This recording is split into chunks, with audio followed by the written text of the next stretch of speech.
On Democracy Now!, democracynow.org, the War and Peace Report. If you want to sign up for our daily digest, our headlines every day, you can text the word Democracy Now!, one word without a space, Democracy Now! To 66866.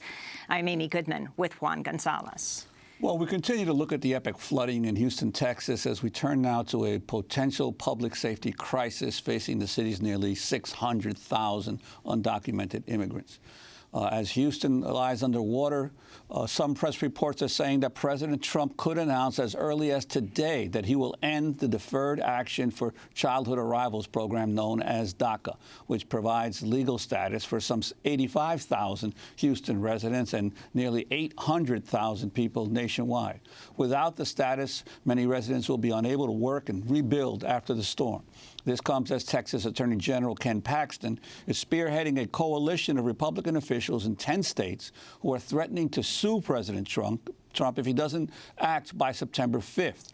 Meanwhile, this Friday, Texas will officially outlaw sanctuary cities, threatening local police chiefs with jail time and city officials with losing their jobs if they help deport immigrants, if they do not help deport immigrants. The law known as SB4 is being challenged in court, but a federal judge has yet to rule on whether it can take effect. This has prompted concern that many immigrants are not coming forward to seek help during the flooding because they fear being detained and deported.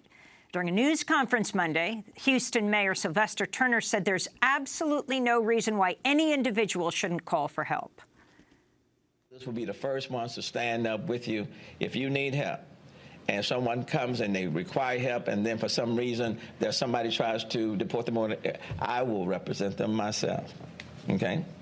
So no, if you're in a stressful situation, I don't care who you are, I don't care what your status is, I do not want you losing your life or a family member because you're concerned about SB4 or anything else. Houston Mayor Sylvester Turner echoed claims by Immigration and Customs Enforcement and the U.S. Border Patrol that agents will not be checking the legal status of those who seek help at an evacuation site, shelter, or food banks. For more, we're staying in Houston, Texas, and we're joined by Cesar Espinosa. He's the founder and executive director of FEEL, a Houston-based nonprofit that helps young undocumented members of the Latino community. It's a Spanish acronym for Families of Immigrants and Students in the Struggle. The group has more than 8,000 registered members. Cesar has lived in the United States for almost 3 decades, but he's still undocumented. And he's a DACA recipient. He's joining us now by Democracy Now! Video stream from his mother's house in the northwest Houston metro area, where he evacuated and is currently there.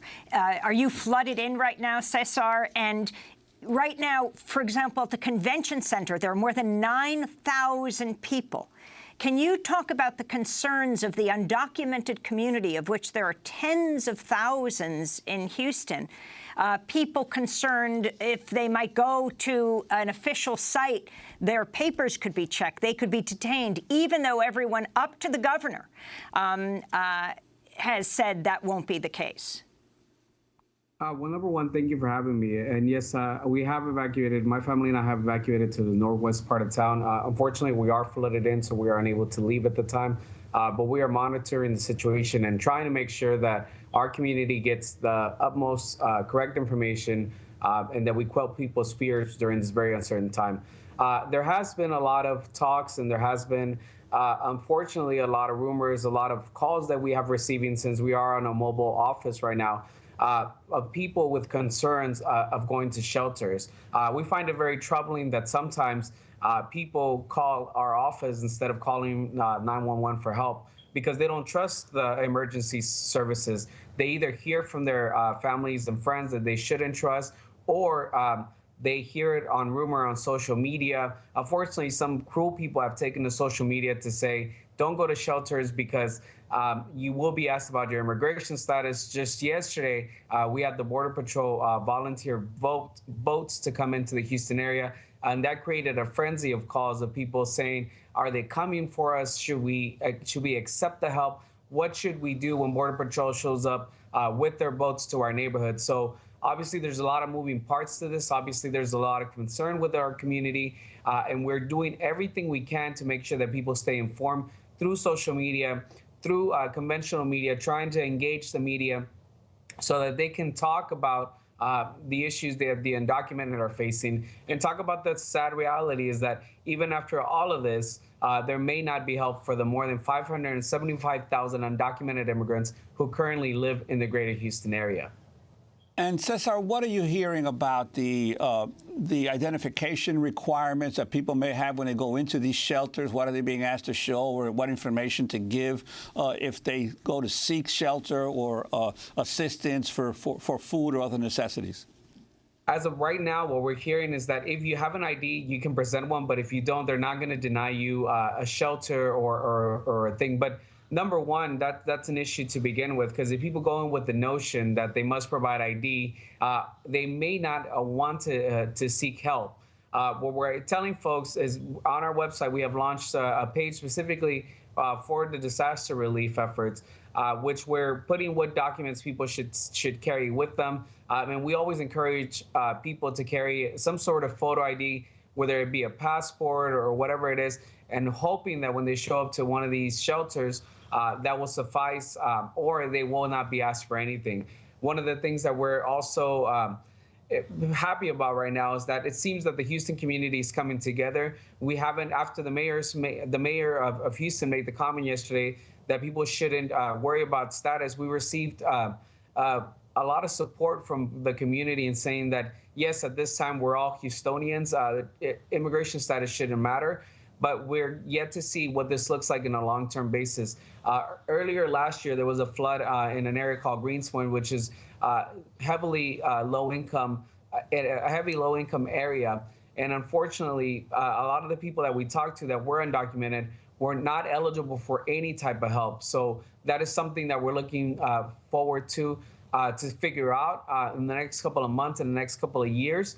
But at this time, we're encouraging people that if they need help, regardless of their status, that they should come forward and should not be afraid. So that's something that we're doing. But unfortunately, the rumors on social media, people taking social media to spread rumors, do not help at all. And also, this comes just a few days before SB4 is set to take effect in Texas. We mentioned that in the lead, basically outlawing sanctuary cities throughout the state of Texas. Wondering your take on what this could mean in view of this calamity as well that you're facing in Houston. Well, it seems like a lot of storms are coming together, both physically and metaphorically speaking, in the sense that we have this natural disaster which we're living through, and the political disaster political storm which we're dealing with, not only with the rescinding of DACA, potential rescinding of DACA, but with all the undocumented people who currently live here in Texas, who currently live here in Houston, and who, just like everybody else, besides them having to worry about their status, now they're going to have to worry about rebuilding and looking for help, which they may not be eligible for. So there is a concern with SB4. Once again, there has been rumors online that after Friday, people are going to be starting to ask for papers when people seek shelter and things like that. Once again, we've been trying to combat those myths, been trying to get out on social media and do as much as we can so that people can know that it's safe for them to go. But this does not help at all. We fear that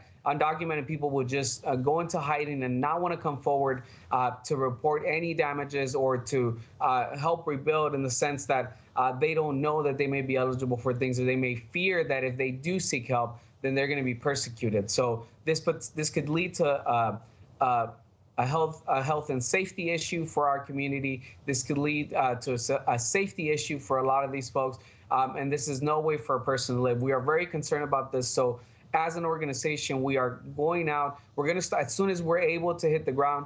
My team and I are ready to go out and engage the undocumented community, and to once again show that we are unafraid, and that we should be unafraid when facing all of these storms that we have going on at the same time. And finally, Cesar, if people were to lose DACA, you're talking, what, some 85,000 people in Houston? What does it mean for them in this devastated, ravaged city? What does it mean for you, your DACA? For me, it means that the fight continues. I've been in this movement for the last 16 years, and we're going to continue to advocate not only for dreamers, but for our families. For a lot of people, though, it's a piece of devastating news. They're relying on their deferred action, on their ability to work so that they can rebuild, they can go back to work and help their families rebuild their lives. Unfortunately, if DACA does get rescinded in the next couple of days, these young men and women are going to be left with nothing. The rug is going to be swept from under their feet, and who knows how long it will take them to rebuild. Not to say that they will not rebuild because our community is strong and resilient, but it may take us a bit longer or a lot longer in order to rebuild. And this, once again, it comes at a very sad time since we are facing many things here in the state of Texas. Number one is the hurricane that we just went through. Number two, the enactment of SB4, which we believe the governor could stop it or a judge could stop it at any moment. So we are asking them to take action immediately so that our communities are safe. And then by the third token, the rescinding of DACA could be deal a devastating blow to the more than 85,000 eligible youth who currently reside in the greater Houston area. So we are hoping that it does not happen. We are right now, even though there's a storm happening from our homes, we're calling our Congress people, we're calling all our elected officials to step forward and to say, to call on the White House to not rescind this very important program. Cesar Espinosa, we want to thank you so much for being with us, Executive Director of FIEL, a Houston-based nonprofit that helps young undocumented members of the Latino community, joining us from Houston, from his mother's house in Cyprus, where he has relocated to, their whole family now currently flooded in. This is Democracy Now! You take the number of people who are believed to have died so far in the greater Houston area, multiply it by 100. And that's the number you get for what's happening now in Southeast Asia over the last few weeks, in Nepal and India and Bangladesh. Bangladesh, a third of the country is underwater. Stay with us.